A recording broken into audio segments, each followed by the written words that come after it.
Hello, everyone. How's your Thursday going? I hope you're all staying safe and healthy during the current crisis. And I wanted to go over this piece about Assange, about how he's actually just been put in danger of this by the court. And if you're not up to speed on what's been going on with Assange, you can go to my podcast at podcast.bogosity.tv.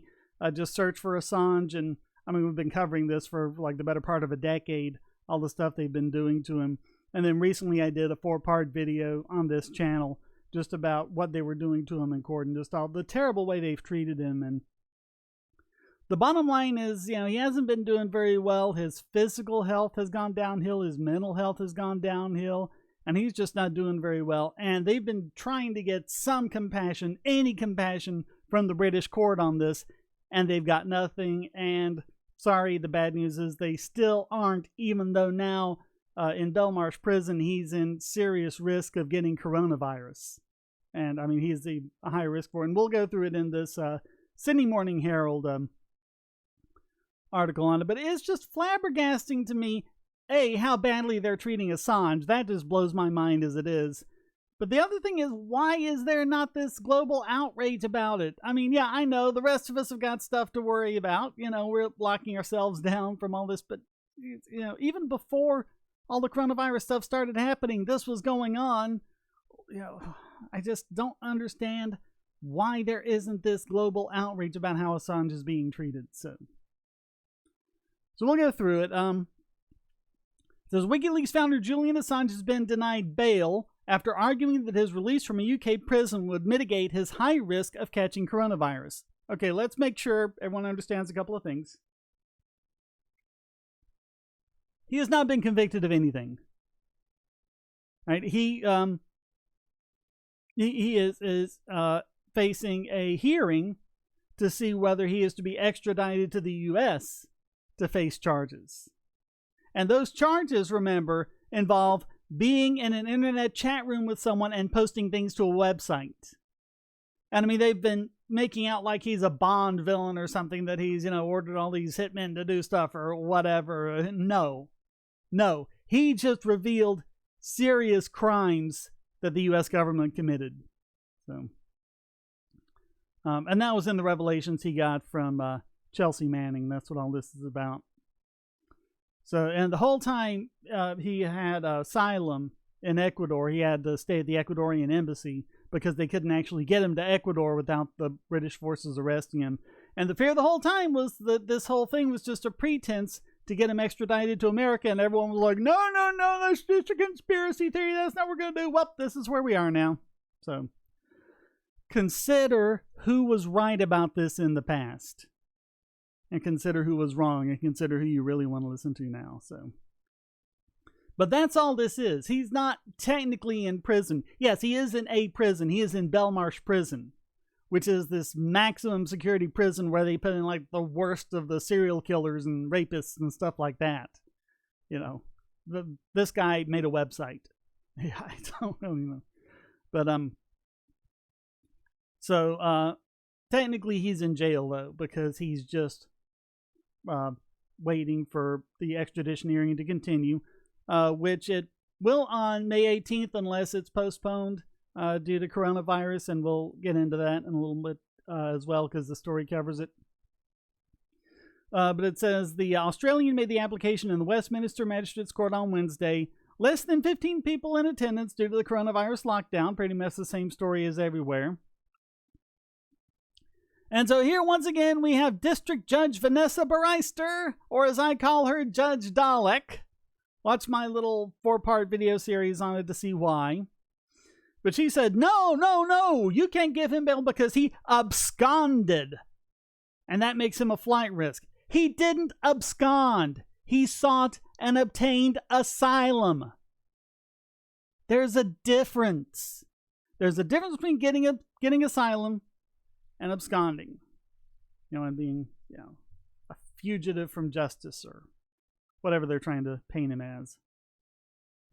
She denied strict bail for the 48-year-old As matters stand today, this global pandemic does not of itself yet provide grounds for Mr. Assange's release. Then what the heck in hockey sticks would, Judge Dalek?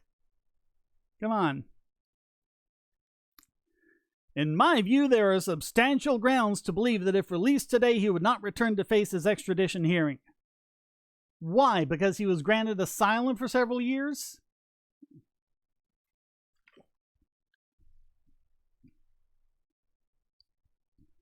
There are no conditions that allay this concern, and this application is therefore refused. I guess it's just perfectly okay with her if all of the would-be political prisoners who are now enjoying asylum elsewhere in the world, all these different places where people have successfully escaped from these hideously tyrannical governments who want to kill them, or worse, want to put them in labor camps or torture them or whatever.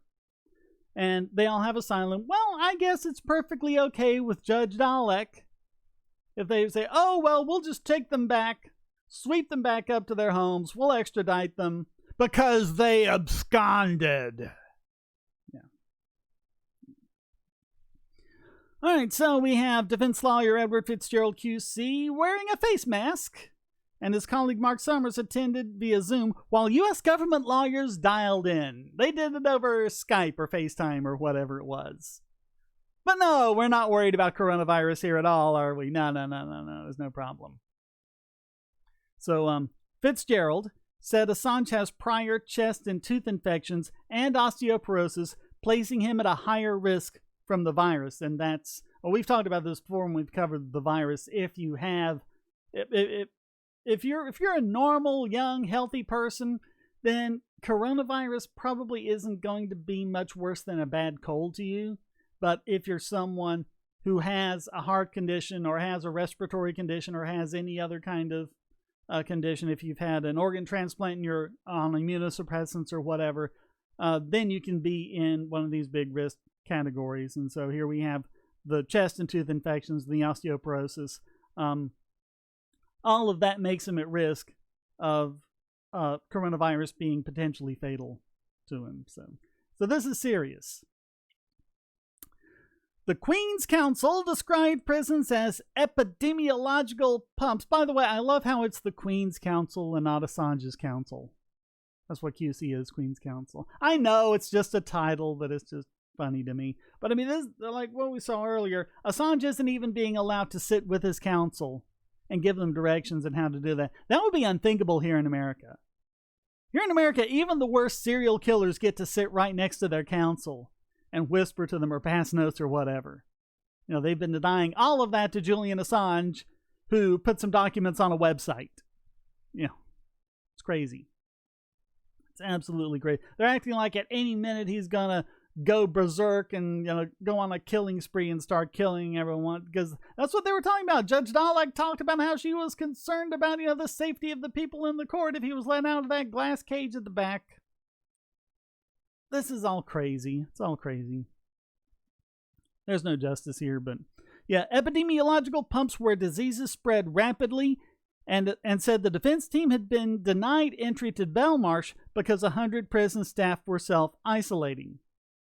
So you're not letting the guy in prison see his defense team because of coronavirus fears.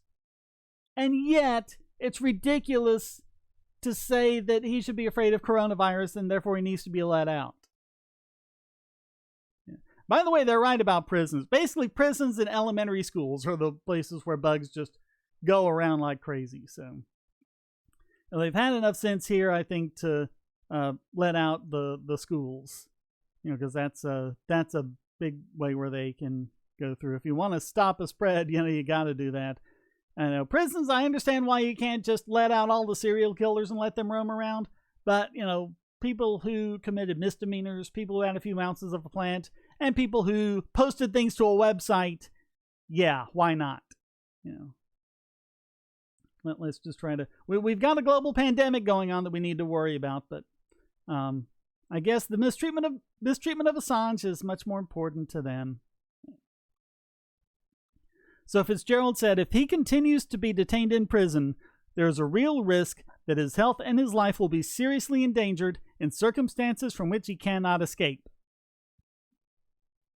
He's right. How do you deny this? How can you possibly deny this? And lawyer also raised the prospect of Assange's next extradition hearing on May 18th being postponed. May 18th, as I said last time, is when they're going to be actually calling witnesses, and a lot of those witnesses are from overseas. And if overseas travel is still shut down, then they won't be able to make it. I mean, maybe they could do it, over FaceTime or whatever. I don't know what the